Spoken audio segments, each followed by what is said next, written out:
সকাল ৬টায় উঠে এ পর্যন্ত কিছুটি মুখে না দেওয়ার দরুন পেটে কিছু সময় পর পর মোচড় দিচ্ছে সুস্মিতার। ইদানিং খুব অ্যাসিডিটি প্রবলেম দেখা দিয়েছে ওর। ভিজিয়ে রাখা চিয়া সিড পড়ে আছে টেবিলে, একটু যে মুখে দেবে তার জো নেই। আজ তিহান আবদার করেছে টিফিনে চিকেন বিরিয়ানি দিতে হবে। চুলার কাছে আটকে আছে সেই সকাল থেকে। তিহানের জন্য চিকেন বিরিয়ানি, সাইফের জন্য রুটি আর মিক্সড ভেজিটেবল করার পাশাপাশি আরেক হাতে দুপুরে রান্নাটা করছে। এদিকে তার স্কুলের সময় হয়ে এসেছে। সেদিন হেড স্যারের কাছ থেকে বড্ড তিতকুটে কথা শুনেছে সুস্মিতা দেরির জন্য, কিন্তু তার কি করার আছে? সে কি দেরি করতে চায়? রাতে ঘুমাতে যেতে বেশ দেরি হয় সুস্মিতার। অবশ্যই এটা হতো না যদি সাইফের অফিস টাইমটা ঠিক থাকতো। একটা গার্মেন্টসে ইনচার্জ হিসেবে আছে সাইফ, বেতন ৩৬,০০০, ওভারটাইম করলে ৪০ হয়। এ বাজারে একটু কষ্ট করে বাড়তি ৪,০০০ পেলে খারাপ কি? রাত ১১টা, কখনো ১২টায় ওই শ্রীপুর থেকে নবীনগর ফেরে সাইফ। ততক্ষণ অবধি জেগে থাকে সুস্মিতা। সাইফ ফেলে ওকে খাইয়ে নিজে খেয়ে দুজনে সময় কাটিয়ে ঘুমাতে ঘুমাতে রাত ১:৩০ বেজে যায় রোজ। সাইফ অবশ্য বলে ওকে ঘুমিয়ে যেতে, তবে সুস্মিতা চাকরি নেওয়ার আগে নিজেকে কথা দিয়েছিল কোনো অবস্থাতেই সাইফের প্রতি তার দায়িত্বের খামতি সে হতে দেবে না। সে গৃহিণী জীবনে যেমন সুস্মিতা ছিল, এখনও সেই সুস্মিতা রয়ে গিয়েছে। এটা বোঝাতেও সুস্মিতা জেগে থাকে। রাত যতই হোক সুস্মিতা জেগেই থাকে। সাইফ এলে ওর সেবা করে, ওকে আদর করে। সুস্মিতার কাছে এই ব্যাপারটা যতখানি দায়িত্বের, সুপ্তভাবে ততখানি চ্যালেঞ্জের, যা সে ৩ মাস আগে তার শাশুড়ি ননদের মুখের ওপর নিশ্চপে ছুড়েছিল। সুস্মিতা চাকরি করুক এটা কখনো পছন্দের ছিল না সেলিনার কাছে। সুস্মিতার পড়াশোনা নিয়েই তো কত ঝামেলা হলো শ্বশুরবাড়িতে বছরের পর বছর। দাঁত কামড়ে সেসব সয়ে গিয়েছে। ভালো ছাত্রী হওয়ার দরুন একার চেষ্টাতে ম্যাথ নিয়ে মাস্টার্স শেষ করেছে। এমনকি প্রথম প্রথম সাইফও দ্বিমত করেছিল সুস্মিতার চাকরির ব্যাপারে। তাতে ইন্ধন দিত সুস্মিতার ২ ননদ এবং কুয়েত প্রবাসী ও নন্দায়। গ্র্যাজুয়েশন শেষ করার পরে সুস্মিতা যখন এখানে ওখানে চাকরি খুঁজতে মরিয়া, তখন তার শাশুড়ি সেলিনা ঝাড়ি মেরে মেরে কথা ছুটত। জামাইয়ের ইনকাম নিয়া যে মেয়ে খুশি না, ওই মেয়ে অভিশপ্ত। সুস্মিতা শুনে ওসব শুনত না, কারণ বিয়ের পর থেকেই শাশুড়ির কাছে সুস্মিতা কারণে অকারণে অভিশপ্ত। অভিশপ্ত কারণ সাইফ মায়ের অনুমতি না নিয়ে সুস্মিতাকে বিয়ে করেছিল ৮ বছর আগে ভালোবেসে। তবে সুস্মিতার শাশুড়ির ওই কথাটি সত্যি নয়। সুস্মিতা সাইফের ইনকাম নিয়ে সন্তুষ্ট। বিগত ৮ বছর ধরে সুস্মিতা সন্তুষ্ট। তার উপার্জন করতে নামার পেছনে আরও অনেক কারণ রয়েছে, মজবুরি রয়েছে। এসবের ব্যাখ্যা সে শাশুড়ির ননদের দিতে ইচ্ছু নয়। ঘর থেকে সাইফের ডাক পড়েছে, অফিসে যাওয়ার তাড়া তার। সুস্মিতা চুলার আঁচ কমিয়ে ব্যগ্র গলায় বলে, ২ মিনিট লাগবে, আর একটু অপেক্ষা করো না। সেলিনার রান্নাঘরে ঢুকে সুস্মিতাকে পাশ কাটি গিয়ে নাতিন টিফিন বক্স রেডি করে দেয়। রোজই কাজটা সে খুব হম্বিতম্বির সহিত করে, যেন সুস্মিতার চোখে আঙ্গুল দিয়ে বোঝাতে চায় তার চাকরির জন্য তার নাতিন টিফিন বক্স ঠিকঠাকভাবে রেডি হচ্ছে না। অথচ সুস্মিতা যেন তেন করে হলেও সবটা নিজে সামলাতে চেষ্টা করে। তবুও কিছু কিছু কাজ সেলিনা সেদে সেদেই করে দেয়। যেমন সাইফের জামা কাপড় ধোয়া, তিহানের জামা কাপড় ধোয়া, পুরোটাই সেলিনা করে যখন সাইফ বাড়িতে থাকে। সাইফকে দেখিয়ে দেখিয়ে করে। সাইফকে তিনি এটা বোঝাতে চান আজ সুস্মিতার চাকরির জন্য এসব তাকেই করতে হয়। তার ওপর দিয়ে খুব চাপ যায়। সংসারের শাশুড়ির এই টুকটাক ছলচাতুরি সুস্মিতা বোঝে। সংসার জীবন তার ৮ বছরের। এই ৮ বছরে সে সাইফের সাথে কম সেলিনার সাথে সংসার করেছে বেশি। রন্ধ্রে রন্ধ্রে নিজের শাশুড়িকে চিনে ফেলেছে সুস্মিতা। অল্প শিক্ষিত এই ভদ্রমহিলার মনস্তাত্ত্বিক ব্যাপারটি ধরে ফেলেছে খুব সহজেই। নিজের গার্মেন্টসের ইনচার্জ ছেলের পাশে শিক্ষিতা পুত্রবধূ, তাও আবার অপছন্দের, তিনি মেনে নিতে নারাজ। চুলা থেকে ডালের বড়ি দিয়ে কাতলা মাছের তরকারিটা নামিয়ে হাত দুটো ধুয়ে ছুট লাগায় ঘরে সুস্মিতা। সাইফ তখন আয়নার সামনে দাঁড়িয়ে টাই বাঁধছিল। সুস্মিতাকে দেখে বিরক্তির সুর টেনে বলে, তুমি কি রান্নাঘরে ঘুমাও? ওর সামনে দাঁড়িয়ে দাঁড়িয়ে সুস্মিতা টাইয়ের নট বেডে দিতে দিতে আহ্লাদে সুরে বলল, হ্যাঁ। আচরণে বড্ড কিশোরী সুলভ মহিলার ওপরে বেশিক্ষণ বিরক্ত হয়ে থাকতে পারে না সাইফ, কখনোই পারে না। এসে ফেলে। সুস্মিতার গাল দুটো দুহাতে আগলে নিয়ে কপালে কপাল ঠেকিয়ে বলে, বেশি রাত জাগায় নাকি? ২ দিন ধরে তাই করছেন। তো ডাক্তার কি বললো শোননি? পরিশ্রম দিতে হবে, খুব বেশি পরিশ্রম। সাইফের কথায় মুখ চেপে হাসে সুস্মিতা। সাইফ ভ্রু কুচকে বলে, এসো না। তিহান কত বড় হয়েছে, এখন সেকেন্ড বেবি নিব না তো কখন নিব? স্বামীর এই কথার সাথে সুস্মিতা একমত।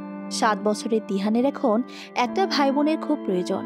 কিন্তু নতুন চাকরি বিধায় সুস্মিতা আপাতত মানসিকভাবে প্রস্তুত নয়। ওর আপত্তির ব্যাপারে সাইফকে কখনো বলতে পারে না। কিনা সাইফ ভেবে বসে চাকরির জন্য সুস্মিতা কেমন আত্মকেন্দ্রিত হয়ে গিয়েছে। সুস্মিতা টের পাচ্ছে বেশ। যবে থেকে সে আত্মনির্ভরশীল হয়েছে তবে থেকে কেমন নিজের কাছে নিজের স্বাধীনতাটুকু হারিয়েছে। সবসময় মন ছোট হয়ে থাকে, যেখানে বুক ফুলিয়ে চলার কথা। সবসময় পরিবারের সবার মন জগিয়ে চলতে হয় তাদের, এটা বোঝাতে। চাকরি পেয়ে সুস্মিতা গা ছেড়ে দেয়নি মোটেও। সবাইকে খুশি রাখতে সংসারের আগের থেকে বেশি পরিশ্রম দিতে হয়। যেমন শাশুড়িকে চুল টেনে দিতে হয় একবারের জায়গায় দুবার, ননদের জন্য আচার বানিয়ে পাঠাতে হয়। সাহেব যদি এখন আরেকটা বাচ্চা চায়, সুস্মিতা তাকে বাচ্চাও দেবে। সবসময় সংসারে স্বামীর কাছে নিজেকে নিখুঁতভাবে উপস্থাপন করা সুস্মিতা চায় না। সাহেব তাকে আত্মকেন্দ্রিক নারী ভাবো। সব দোষ চলে যাক সুস্মিতার আত্মনির্ভরশীলতার ঘাড়ে। সুস্মিতা এটা মোটেও চায় না। সাইফ নিজের ব্যাগ গোছাতে গোছাতে সুস্মিতাকে বলে, আজও কি ট্রেনিং থেকে রাত করে ফিরবে? সাইফ কথাটা ভীষণ বিরক্ত নিয়ে জানতে চাইছে। সুস্মিতা স্পষ্টই শুনল। নিজে একটা শাড়ি পরে নিয়েছে সে, মাথায় হিজাব পেঁচিয়ে নিতে নিতে অস্ফুটে জবাব দিল, জানো, মা কাল রাতে অনেক কথা শোনালো। কেন? ওই যে ট্রেনিংয়ের জন্য রাত করে ফিরতে হয়। সাইফ আর মাত্র কটা দিন, মা একটু বুঝতে চায় না কেন? হাত ঘড়ি পরে নিচ্ছিল সাইফ। শান্ত গলায় বলল, মায়ের সাথে মুখ চালানি তো? তুমি পাগল? কখনো দেখেছো এমন করতে?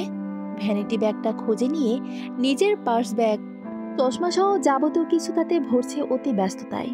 সাইফ এতক্ষণে ঘুরে তাকালো সুস্মিতার দিকে, বলল, চাকরি করতে চেয়েছো করো, আমি তো আপত্তি রাখিনি। আর প্লিজ এর বেশি আমার থেকে আর আশা করো না সুস্মিতা। মায়ের মুখের ওপর কটু কথা আমি শোনাতে পারবো না। তুমি চাকরি করবে, তোমার এই সংসারে টুকটাক এ ধরনের কথা শোনা করতেই হবে। আমি একটাই ছেলে মায়ের, এটুকু বিবেচনা করো।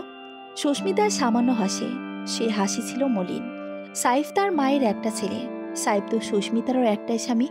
একটা মাত্র স্বামী হিসেবে সুস্মিতাও আশা করত সংসারে সাইফ সুস্মিতার পক্ষে কথা না বলে উচিত কথা অন্তত যাতে বলে। মায়ের একমাত্র ছেলে বিধায় সাইফ সেটাও পারেনি। একমাত্র ছেলে হলে বুঝি উচিত অনুচিত জ্ঞান হারাতে হয়? সত্যি বলতে সাইফের এ ধরনের কথায় আগে মন খারাপ হতো।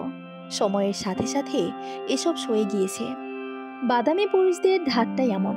এরা মা বউয়ের মধ্যে সামঞ্জস্য বজায় রাখার চাইতে নীরবতা পালন করতে বেশি পছন্দ করে। এই সহজ সত্যিটুকু সুস্মিতা সহজভাবে মেনে নিয়েছে বিয়ের পরের বছর, যখন তিহানের জন্ম দিয়েছিল সুস্মিতা। তবুও সুস্মিতা সাইফের উপর কখনো বিরক্ত হয় না। সে জানে সবকিছু কাটছাট করে বাদ দিয়ে দিন শেষে সাইফ তাকে নিভৃতে যে আদরটুকু যত্নটুকু দেয়, সুস্মিতার কাছে ওটাই ঢের। ন্যায়ন্যার গলা উঁচিয়ে বলার মতো পুরুষ তার স্বামী নয়, তবু তার স্বামী আর 5টা স্বামীর চেয়ে ঢের উত্তম।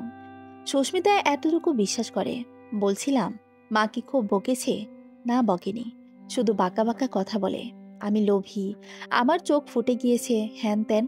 সাইফ, দুনিয়ার আর কাউকে ব্যাখ্যা দেওয়ার প্রয়োজন বোধ আমি করিনি কখনো।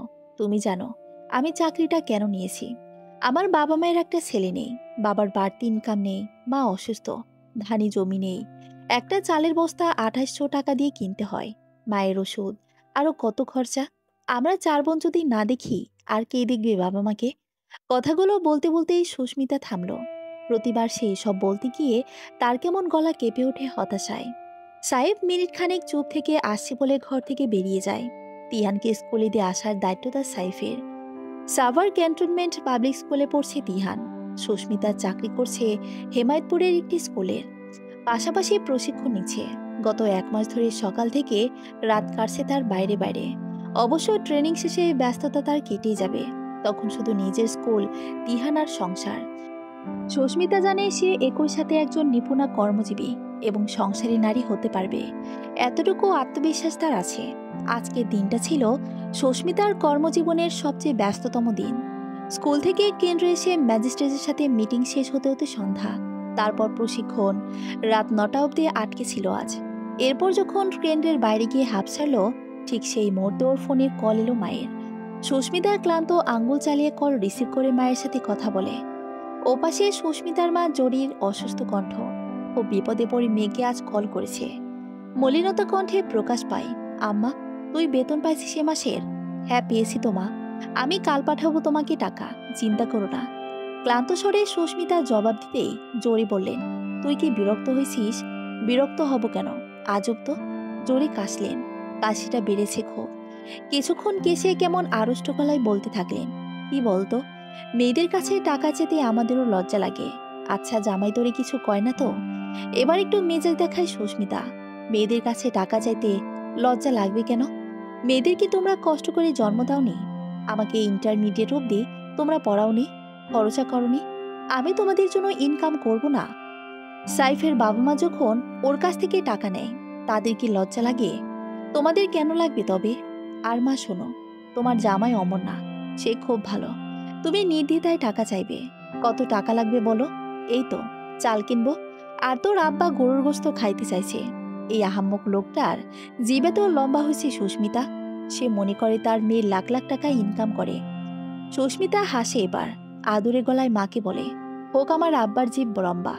ছোটবেলার কথা মনে আছে তোমার মা? কত অভাবের মাঝেও আমরা যা খাইতে চাইতাম আব্বা আমাদের এনে খাওয়াতো। এখন আব্বাকে একটু গরুর মাংস খাওয়াবো না কিনে? আচ্ছা, গরুর মাংস বাপকে খাওয়ালে শ্বশুরকে কিনে খাওয়াস। আমাদের জন্য নিজের সংসারে ঝামেলা করবি না খবরদার। আচ্ছা আচ্ছা, রাখছি। হাসতে হাসতে কল কাটে সুস্মিতা। হেমায়তপুরের এই রাস্তাটা খুব নিরিবিলি সচরাচর। এখান থেকে আমিন বাজার অব্দি কোনো স্টপেজ নেই। কেন্দ্রের সামনে কিছু মেডিকেল শপ রয়েছে, আর আছে ভ্রাম্যমান কিছু ফলের দোকান। ওখান থেকে সুস্মিতা তিহানের জন্য অ্যাভোকাডো নিল। বেশ দামি এই ফলটা, তিহান খেতে চায়। আগে হলে তো দামি ফল সুস্মিতার ছেলেকে খাওয়াতো। সাইফের বেতন দিয়ে সংসার চলে যেত দারুণভাবে। তবে এই টুকটাক বিলাসিতা হতো না। এখন নিজের সচ্ছলতার জন্য ছেলের বিভিন্ন আবদার মিটায়। সাইফের ওপরও চাপ কম পড়ছে। ভাবতে ভাবতে শুষ্ক অহংকার বোধে মৃদু শ্বাস ফেলে সুস্মিতা। তখন বাস এসে থামে ওর সামনে। হেলপার তার ক্যানকেনে গলায় চিল্লিয়ে যাচ্ছে, এই রেডিও কলোনি, সিএনবিএনাম মেডিকেল, জাহাঙ্গীরনগর, নবীনগর। বাসের চেহারা দেখে পছন্দ হয়নি যদিও। সুস্মিতা ফলওয়ালাকে টাকাটা দিয়ে তবুও দ্রুত উঠে পড়ে বাসে। আজ এমনিতেই দেরি হয়েছে। সুন্দর বাস দেখে কি করবে সে?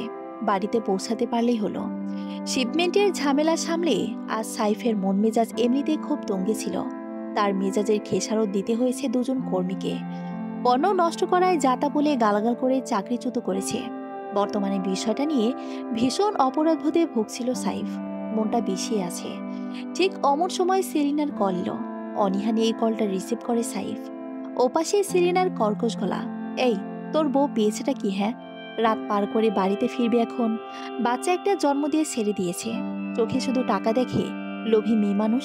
সাইফ মায়ের মুখের উপর উচ্চবাক্য করে না। মাকে একটু শান্ত করার চেষ্টায় কণ্ঠস্বর খাদে নামিয়ে বলে, আজ ম্যাজিস্ট্রেট আসবে, সেজন্য একটু দেরি হয়েছে। দেখছি মা, তুমি তিহানকে খাইয়ে ঘুম পাড়িয়ে দাও। হ, তুই দেখতে থাক, আর সংসারটা ভেসে যাক। সেলিনা ধুম করে কল কেটে দেওয়ার পরে সাইফ দীর্ঘশ্বাস ফেলে। হঠাৎ একটু বিরক্ত হলো সুস্মিতার উপর। তবে এই বিরক্তি সাময়িক। সাইফ এখন অব্দি বিশ্বাস করে সুস্মিতা সব দারুণভাবে সামলাবে। জিএম স্যারটিকে পাঠিয়েছে শুনে সাইফ সাংসারিক ভাবনা থেকে গাঝাড়া দিয়ে বেরিয়ে নিজের কাজে মন দেয়। কাজে হেলা করলে তো চলবে না। সুস্মিতা যতই চাকরি করুক, দিন শেষে সে চাকরি খুঁয়ে বসে থাকলে লাভটা কি? ঠিক আধা ঘন্টা পরে সাইফের ফোনে কল আসে সুস্মিতার নাম্বার থেকে। জিএম স্যারের কেবিন থেকে বেরিয়ে একপাশে গিয়ে দাঁড়ায়। কলটা রিসিভ করে মুখে হাত চেপে বলে, হ্যালো, হ্যালো, হ্যালো। ওপাশ থেকে পুরুষালী ভারিক্কি স্বরে চমকে ওঠে সাইফ। নিমিষেই ছটফটিয়ে বলে ওঠে, কে বলছেন? আমার ওয়াইফের ফোন এটা। ফোনের ওপাশে বেশ হট্টগোল শোনা যাচ্ছে। কিছুটা অ্যাম্বুলেন্সের আওয়াজও শোনা যায়। এর মাঝে অপরিচিত ব্যক্তিটি বলে, আমি সাভার ক্যান্টনমেন্ট থেকে ক্যাপ্টেন আসিফ বলছি। উদ্বিগ্ন চিন্তিত সাইফ বলে, এটা আমার ওয়াইফের ফোন, আপনার কাছে কেন? ওপাশের লোকটা মিনিট খানেক চুপ থাকলো। পরপর বলল, আপনার ওয়াইফকে আমরা এই এরিয়া থেকে রেস্কিউ করেছি। শি ওয়াজ রেপড আর হুয়াইল অ্যাগো। আপনি আসুন। মস্তিষ্ক তখন নিশ্চল সাইফের। ও একটা বিশ্রী ঘড়ির মধ্যে আছে, যেটা থেকে বেরোতে পারছে না কোনো মতেই। চোখের সামনে সবকিছু দেখছে ওলটপালট। দেখছে তিহানকে নিয়ে ও আর সুস্মিতা শুক্রবার বিকেলে ফ্যান্টাসি কিংডমে ঘুরতে এসেছে। ওরা আনন্দ করছে। সুস্মিতা সাইফের সাধ্যের মাঝে একটু একটু আবদার করছে ঠোঁট ফুলিয়ে। কতটা চমৎকার সেই কাল্পনিক দৃশ্যটা। অথচ সামনের দৃশ্যটা কতখানি নির্মম, ভয়ঙ্কর। সামনে দাঁড়িয়ে থাকা জঙ্গলি ছাপার ইউনিফর্ম পরিহিত লোকগুলোকে সাইফের তার চেয়ে বেশি নির্মম মনে হচ্ছে, যারা অকপটে বলাবলি করছে তার বইয়ের ব্যাপারে। সাইফের একবার ইচ্ছা করলো ওই লোকগুলোর মুখ বারবার লাথি মারতে, ওদেরকে থামিয়ে দিতে। রিকভার হতে সময় লাগবে, আপাতত এত খোঁচাখুচি করবেন না, একটু সময় দিন, এই ওষুধগুলো আনুন। সুস্মিতার কথা জানতে গেলে ডাক্তারের ধমক খেয়ে গটিয়ে যায় সাইফ। হাত বাড়িয়ে কাগজটা নিয়ে দাঁড়িয়ে থাকে সেদিকে, তার ভাবলেশীন দৃষ্টি মেলে। পাশ থেকে দুজন নার্স হেঁটে যাচ্ছিল, বলতে বলতে, আরে ভয়াবহ ব্যাপার, কামড়ে কামড়ে কি অবস্থা করেছে। এবড়ো থেবড়ো ভেজায় না, কি জানো আর, গলায় ফাঁসের দাগ আছে।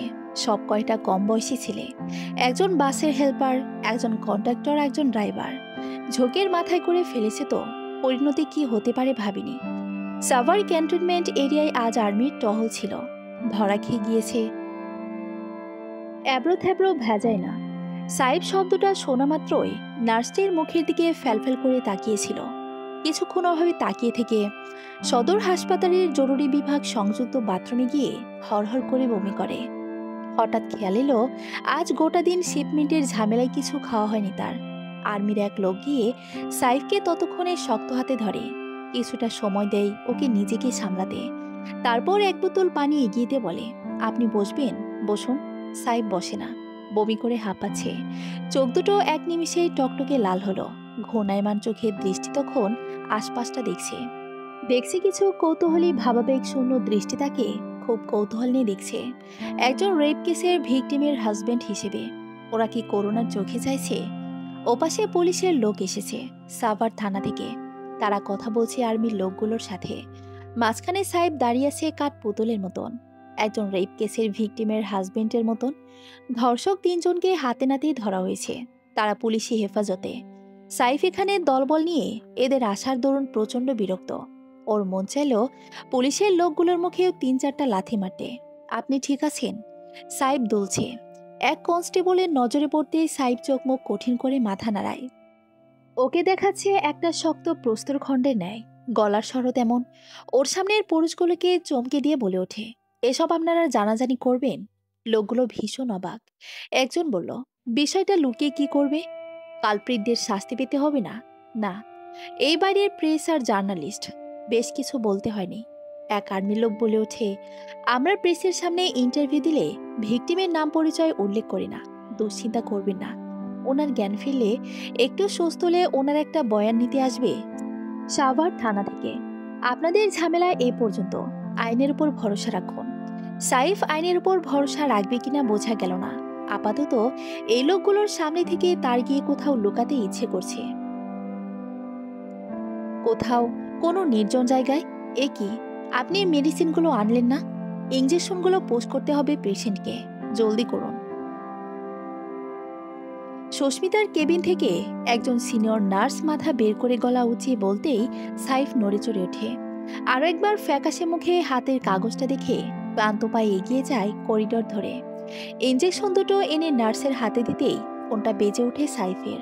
বড় বোন রিনার নাম্বার থেকে কল এসেছে। ওপাশে দিহানের কান্না মিশ্রিত গলার স্বর শুনে ছেদ করে ওঠে বুকটা। আব্বু, আম্মু কই?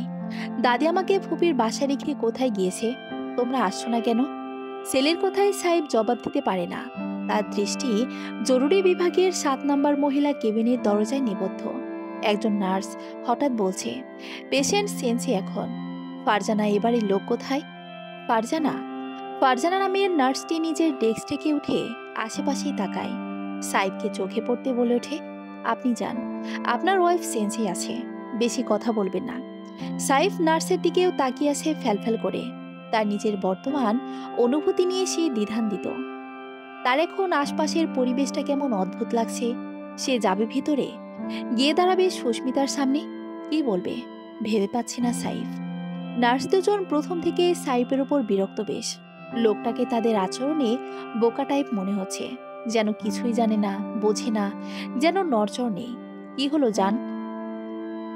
ম্যাডাম একটু পর রাউন্ডে আসবে, দেখা করে আসেন তার আগে। বেডে সোজা করে শুয়ে রাখা হয়েছে সুস্মিতাকে। পা থেকে গলা অবধি সাদা চাদরে আবৃত।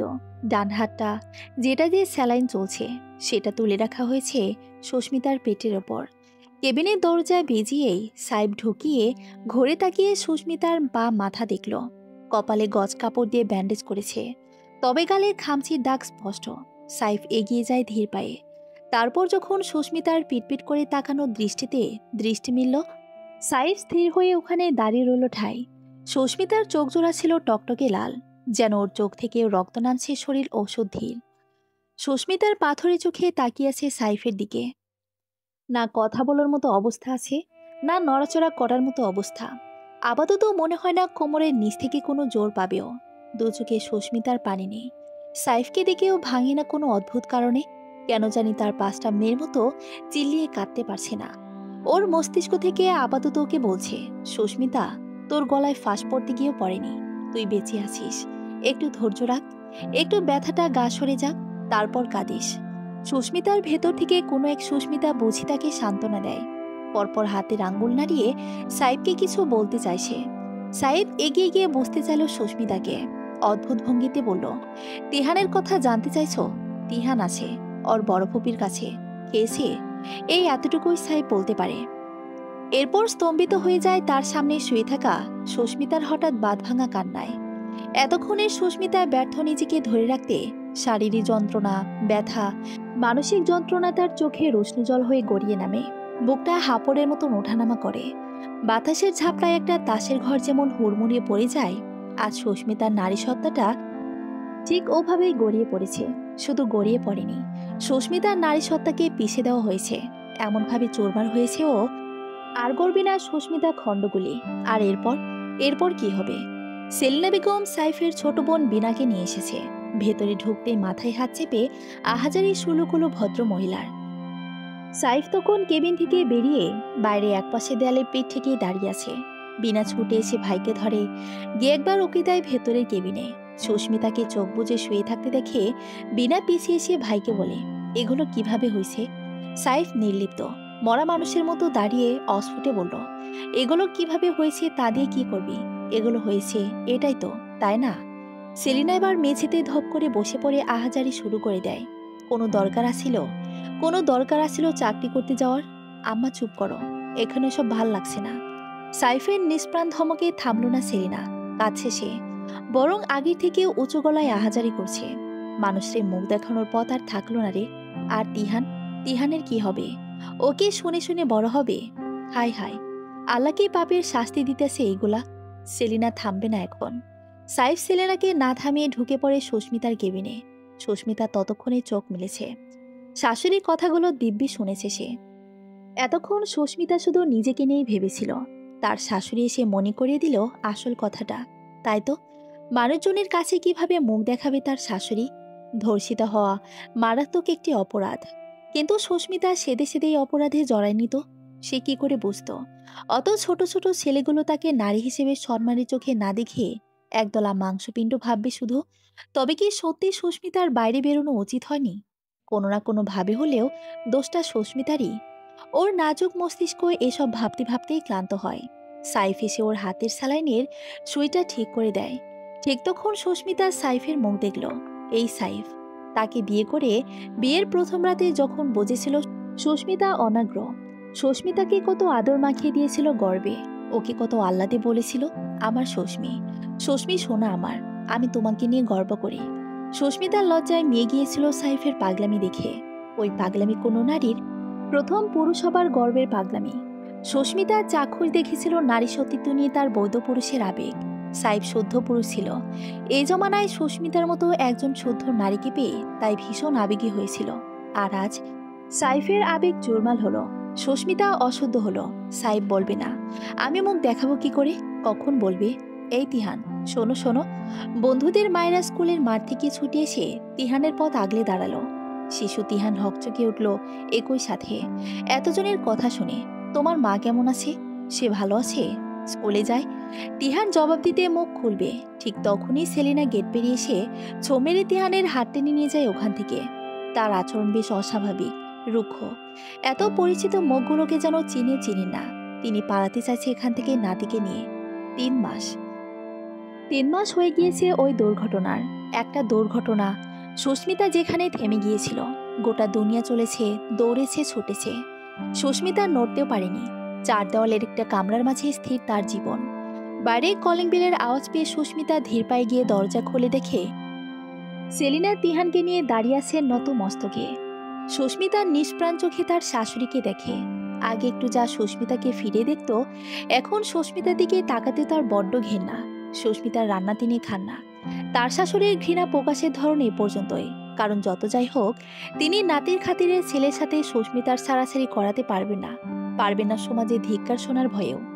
এ সমাজ এখন বেশ উন্নত যে ধর্ষিতাদের জন্য এই সমাজে আলাদাই সহানুভূতি। আড়ালে আবডালে হাসাহাসি করে মরছে মরুক, ওপরে সবাই বেশ দরদ দেখিয়ে চলে। হ্যাঁ, হাসছে সবাই। সুস্মিতা সবার চোখে উপহাসের হাসি দেখতে পায় তার জন্য। পাড়ার পরিচিত সবজিওয়ালা থেকে শুরু করে তার স্কুলের পিয়ন চাচা, সবাই যখন সুস্মিতার দিকে তাকায়, ওর মনে হয় তাদের চোখ হাসছে। বাইরে তো 3 মাসে যায়নি কোথাও। শেষ বেরিয়েছিল স্কুলের রিজাইন লেটার জমা দিতে। সেলিনা পাশ কাটিয়ে চলে যায় নিজের ঘরে। তিহান মাকে বলে, দাদি, আজ আমাকে কি করেছে জানো আম্মু? কি করেছে? খামচি দিয়েছে হাতে। তা কেন? জানি না। আন্টিরা জানতে চাইলো তুমি কেমন আছো। আমি বলবো তার আগেই দাদি খামচি মেরে টেনে আনলো। সুস্মিতার মুখটায় কোনো ভাবান্তর লক্ষ্য করা গেল না, বরং সে হাঁটু ভেঙে বসলো ছেলের সামনে। নাভি শ্বাস ফেলে বলল, আন্টিরা সবসময় আমার কথা জিজ্ঞেস করে? হ্যাঁ। মুখে ম্লান হাসি টেনে সুস্মিতা বলে, এরপর থেকে জিজ্ঞেস করলে বলবে আম্মু খুব ভালো আছে। সুন্দর করে বলবে, কেমন? তিহান মাথা নাড়ায়। সুস্মিতার কল বেজে ওঠে। মায়ের ফোন। কলটা রিসিভ না করে সুস্মিতা ফোনটা চুপচাপ রেখে দেয়। ওবারের কল রিসিভ করা মানে প্রশ্নের উত্তর দিতে দিতে ক্লান্ত হতে হবে সুস্মিতাকে, অসুস্থ হয়ে পড়তে হবে। তাদের প্রশ্ন হলো এমন হবে, সাইফ কেমন আচরণ করেছে, সাইফ খারাপ ব্যবহার করছে কিনা, সাইফ সারাসারি করা কথা বলছে কিনা। এসবের জবাব দিয়েই ইতিমধ্যে হাঁপিয়ে উঠেছে সুস্মিতা। তাদের জানিয়েছে সাইফ একটু মহাপুরুষ ধাঁচের মানুষ সম্ভবত। এই এতগুলো দিন হয়ে গিয়েছে হাজির বাড়ির ছেলে সাইফুল ইসলাম সাইফের মান খোয়ানোর। এখন অবধি সুস্মিতার মতন এক অশুদ্ধ প্রাণীকে নিজ ঘরে কামড়ায় মানছে। এখন অবধি সেই ঘাট ধাক্কা দেয়নি। সুস্মিতাও সব ভাবতে ভাবতে অদ্ভুত ভঙ্গিতে হাসে, সারি দীর্ঘশ্বাস। সাইফ, আপনার কোয়ালিটি চেকারগুলো 3 লট মাল দেখেনি। আপনি এই ব্যাপারে খবর রেখেছেন? ডাইনিং ইনচার্জের কথায় সাইফ অন্যমনস্ক ভাব কাটিয়ে সাড়া দেয়। লোকটা সাইফের মুখভঙ্গি লক্ষ্য করে অবাকের সুরে বলে, আপনাকে এমন লাগছে কেন? Is everything fine? খুব অ্যাবসেন্ট মাইন্ডেড আপনি। সাইফ নির্লিপ্ত ভঙ্গিতে মাথা নাড়াতেই লোকটা অপ্রীতিব গলায় বলে ওঠে, আপনার মিসেস কেমন আছে? I mean. এবার সাইফ ঠান্ডা গলায় বলে, ভালো। জবাবটা ঠান্ডা হলেও শ্রুতিকটু ছিল। সাইফের ভেতরটা চাপা ক্রোধে ফাটছে, বাইরে সেটা অপ্রকাশিত। লোকটাকে এক্সকিউজ মি বলে পাশ কাটিয়ে নিজের ডেস্কে গিয়ে বসে দুহাত মুষ্টিবদ্ধ করে কপাল ঠেকিয়ে বসে আছে চুপচাপ। টেবিলের পর ঠান্ডা হচ্ছে তার লাঞ্চ। 2-3টা মাছে এসে খুব আয়েশ করে খাচ্ছে সুস্মিতার রাধা সজনে ডাঁটা দিয়ে কালবাউস মাছের তরকারি আর সাদা ভাত। আচানক কলটায় বেজে ওঠে সাইফের ঝিমুনি ভঙ্গ করে। সেলিনার ফোন দেখতে পেয়ে সাইফ রিসিভ করে চুপ থাকে। ওপাশ থেকে সেলিনার থমথমে গলা শোনা যায়, বিনার ছেলের মুসলমানি দাওয়াতে যাবি তুই? বাড়ি এসে এই ব্যাপারে আলোচনা করি আম্মা, আমি ব্যস্ত। সাইফ সামান্য বিরক্ত ভঙ্গিতেই বলে। সেলিনা গলার স্বর কিঞ্চিত খাদে নামিয়ে বলে, না না, বাড়িতে এসব আলোচনা কিভাবে করবি তুই? শোন, তোর বউ নিয়ে তুই গেলে আমি যাব না বলে দিলাম। আমি হাঁপিয়ে উঠেছে মানুষের কথায়, খোঁচাখুচিতে। আমি যাব না। নাভিশ্বাস ছাড়ে সাইফ এবার। মায়ের কথার পেটে শান্ত গলায় বলে, সুস্মিতা কোথাও যাবে না, তুমি যাও, আজ রওনা করে। তিহানকে নিয়ে যাও। আর তুই যাবি না? না। কল কেটে চেয়ার ঠেসে চুপচাপ বসে থাকে সাইফ। আর আধ ঘন্টা পরে ছুটি, অথচ তার হাত চলছে না। তার ইচ্ছে করছে সারা রাত এখানে বসে কাজগুলো করতে। ভেতর থেকে বাড়িতে যাওয়ার মতো উদ্দীপনা কাজ করে না ইদানিং। সন্ধ্যার পর থেকে সুস্মিতা বাড়িতে একা। তিহান ওর দাদির সাথে বেড়াতে গিয়েছে ফুপির বাড়িতে। প্রায় 3 ঘন্টা ধরে একা সুস্মিতার কাছে মনে হচ্ছে তার মতো অসহায় এই দুনিয়ায় আর কেউই নেই। চারিদিকে অন্ধকার লাগছে, পরিবেশটাও কেমন ভুতুরে। হাঁটুতে কপাল ঠেকিয়ে সুস্মিতা গুটিয়ে থাকে। ইদানিং ধরে তার একটা সমস্যা হয়েছে, একা নির্জনে তার কেমন হ্যালোসিনেশন হয়। এই সমস্যার কথা কাউকে বলেনি সে, সাইফকেও না। রাত 8:30 পেরিয়ে গেলেও সাইফের কোনো হদিস না পেয়ে সুস্মিতা ফোনটা হাতে তুলে নেয়, তবে কল করে না। ওর হাতের আঙ্গুল থেতিয়ে আসে, ওর গলা জড়িয়ে যায়। সে কবে তাল কেটেছে ওদের। এখন সুস্মিতা সেদে সেদেও কল করতে পারে না। যদি সাইফের বিরক্ত গলা শুনে ফেলে, তাহলে সবকিছুর পেছনে সুস্মিতার অশুদ্ধ হওয়াকে দায় বানিয়ে সুস্মিতা মর্মে মরে যাবে। কলিং বেল বাজতে সুস্মিতা হকচকে উঠে সোজা দাঁড়িয়ে যায়। চঞ্চল পায়ে ছুটতে ছুটতে গিয়ে দরজা খুলে দেখে বাইরে দাঁড়িয়ে আছে সাইফ। টানা 4 ঘন্টা পরে নিজের জগতে একজন মানুষের অস্তিত্ব পেয়ে সুস্মিতা ঝাপটে ধরে সাইফকে। সাইফ চমকায়, পরপর ধাতস্থ হয়ে বিরক্ত গলায় বলে, ঘুমাওনি এখনো? সুস্মিতা মাথা তোলে, অবাক চোখে চেয়ে অস্ফুটে বলে, রাত 8টা বাজে, এখনই কি ঘুমাবো? আমি ঘুমালে দরজা খুলতো কে? সাইফ জবাব না দিয়ে হাতের বাজারের ব্যাগটা রান্নাঘরে রেখে হনহন করে শোবার ঘরে ঢুকে। সুস্মিতা ওর পেছন পেছন গিয়ে দাঁড়িয়ে থেকে সাইফকেই দেখতে থাকে নির্নিমেষ। রাতের খাবারটা খায় দুজন একসাথে বসে। সুস্মিতা টুকটাক সাইফের অফিসের কথা জানতে চায়। সাইফ সহজভাবে নিচু গলায় জবাবও দেয়, নিজে থেকে একটা কথা বলে না, বলার আগ্রহ পায় না। এরপর যখন শুতে গেল, সুস্মিতার পাশে শুয়ে সাইফ সিলিংয়ের দিকে দৃষ্টি রেখে চুপচাপ শুয়ে থাকলো। আর সুস্মিতা দেখতে থাকে মানুষটাকে। এতদিন টানা 3 মাস তিহানোর মস্তিষ্ক ব্যস্ত রাখত বলে কথা মাথায় আসেনি ওর। আজ হুট করে মাথায় আসতে সুস্মিতা উঠে বসল। নিমিষে হাঁসফাঁস করে উঠল বক্ষপট, আপনা আপনি ওর হাত চলে যায় সেখানে। কম্পমান স্বরে সুস্মিতা ফিসফিসিয়ে বলে, তুমি আমায় আদর করো না কেন? অন্যমনস্ক ভাব কেটে যায় সাইফের। সুস্মিতার অস্বাভাবিক মুখ, চোখের ভঙ্গি দেখে সে উঠে বসে। সুস্মিতার কথার জবাবে কিছু বলতে যাবে, তার আগে সুস্মিতা আবার বলে, কেন আসো না তুমি আমার কাছে? নীরবে শ্বাস ফেলে সাইফ শীতল স্বরে বলল, ঘুমাও প্লিজ। সুস্মিতা সাইফের প্লিজ শোনে না। ক্রমশ ওর মুখ চোখের ভঙ্গি এলোমেলো হয়, শরীর জুড়ে মৃগীর রোগীর কাঁপন ওঠে, কণ্ঠ জোড়ায়, না বলো, কেন তুমি আমাকে আদর করো না? আমি তো সুস্থ, তোমার চাহিদা জাগে না? সাইফ স্থির হয়ে বসে আছে। সুস্মিতার কেমন পাগল পাগল লাগছে। হাঁটুতে ঘষে এগিয়ে গিয়ে সাইফের ঘনিষ্ঠ হয়ে বসে সাইফের হাত দুটো টেনে নিয়ে নিজের গাল চেপে ধরে আকুল হয়ে বলে, এই দেখো, আমি তোমার সুস্মিতা, সেই আগের সুস্মিতাই। আমার গলার স্বর, আমার চোখ, আমার ঠোঁট দেখো। তুমি কেন আমার কাছে আসছো না? সাইফ কন্দ্রনত সুস্মিতার 2 হাত আলতো করে সরিয়ে দিয়ে অবনত গলায় বলে, থামবে তুমি? একটু ঘুমাতে দাও, তুমিও ঘুমাও। সুস্মিতা মুখ তুলে যায়, এক হাতে চোখের নোনা জল মুছে বলে, তুমি কি ছাড়াছাড়ি চাও? না। সাইফ তৎক্ষণাৎ জবাব দেয় যান্ত্রিক মানবের মতন, কোনো ভাবাবেগ নেই গলাতে। ও না বলাতে কোনো জোর না পেয়ে সুস্মিতা কেমন দুলে ওঠে। অথচ সুস্মিতা আশা করেছিল সাইফের নাতা হবে অন্যরকম, ঠিক সেদিনের মতো শক্তিশালী, যখন পরিবারের সামনে সাইফ বলেছিল সুস্মিতাকে ছাড়া সাইফ আর কাউকে বিয়ে করবে না। সে একই সাইফ সুস্মিতার সামনে বসে আছে, কিন্তু একই নয়। এই সাইফের না বলার ধরন শুনে সুস্মিতার মরে যেতে মন চাচ্ছে। বুক ভরে দম ছেড়ে সুস্মিতা দুহাতে নিজের গাল চেপে জল মুছে ক্ষীণ আওয়াজে বলে, তিহানের জন্য ডিভোর্স চাইছো না? কোনো কথা আসছে না সাইফের, যেন বোবা হয়েছে। সুস্মিতা অস্পষ্ট হেসে নিজেই আবার বলে, অথচ আমাদের সম্পর্কের গুরুতা তিহানের জন্য হয়নি, তিহানের জন্য আমাদের সম্পর্ক হয়নি, আমাদের সম্পর্কের জন্য তিহান হয়েছে। আমাদের সম্পর্ক টিকে থাকলে আমাদের জন্যই থাকবে, তিহানের জন্য না। বলো, তালাক চাও তুমি? তোমার কি গা ঘিনঘিন করছে সংসার করতে আমার সাথে? বুকের ভেতরটা জ্বলছে সুস্মিতার। ও বেশ বুঝতে পারছে ওর সাথে খুব খারাপ কিছু একটা হবে, হয়তো ওর দম পড়ে যাবে। তবুও নিজেকে শান্ত করতে পারে না সে। কিন্তু হঠাৎ একটা অকল্পনীয় কাণ্ড ঘটে গেল ওর সাথে, যার কথা সুস্মিতা দুঃস্বপ্নেও ভাবেনি। সাইফ চুলের মুঠি ধরল ওর, পরপর 3-4টা থাপ্পড় মেরে উগরে দিল গত 3 মাসের প্রতিটা দিনের হতাশা চেঁচে উঠল সুস্মিতার প্রতি জমে থাকা সমস্ত আক্রোশ নিয়ে। কি দরকার ছিল, কি দরকার ছিল বলো? কেন আমার দিন দেখতে হলো? একটু দায় কি তোমার নেই সুস্মিতা? আসলেই কি নেই? একটা ছাপোষা গৃহিণী জীবন কাটালে খুব বেশি ক্ষতি হয়ে যেত। সুস্মিতা গত 3 মাস আগের ভেঙে দুর্মে মুছড়ে যাওয়া 28-এর ভদ্রমহিলা নতুন করে আর ভাঙে না। শুধু একজন মেয়ের বিষয় নিয়ে দেখতে থাকে সাইফকে, যে কিনা নিজের চুল টানছে উন্মাদের মতন। সুস্মিতা জমে গিয়েছে, তবে গলা চলছে ওর। শ্বাস ফেলে বলে, গৃহিণী মহিলাদের সাথে কখনোই সব হয় না বলছো? টকটকে দুটো লাল চোখ তুলে সাইফ বলে, হয়তো তোমার সাথে হতো না। হ্যাঁ, হতো না। সাইফ কি বলেছে সাইফ জানে না। সাইফ এটাও জানে না সাইফ সুস্মিতার সাথে কি করছে।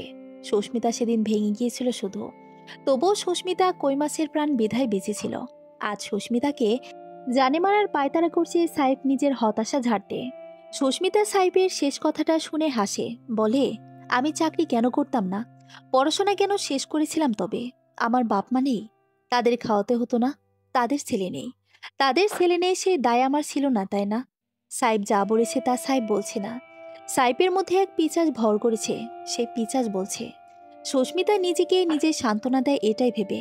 পরপর বলে, আচ্ছা ওসব কথা বাদ, আসল কথায় আসি। আমার সাথে যেটা হয়েছে সেটা যদি ওই বাসে না হয়ে এই ঘরে হতো, এর দায় কার ওপর চাপাতে তুমি? তোমরা?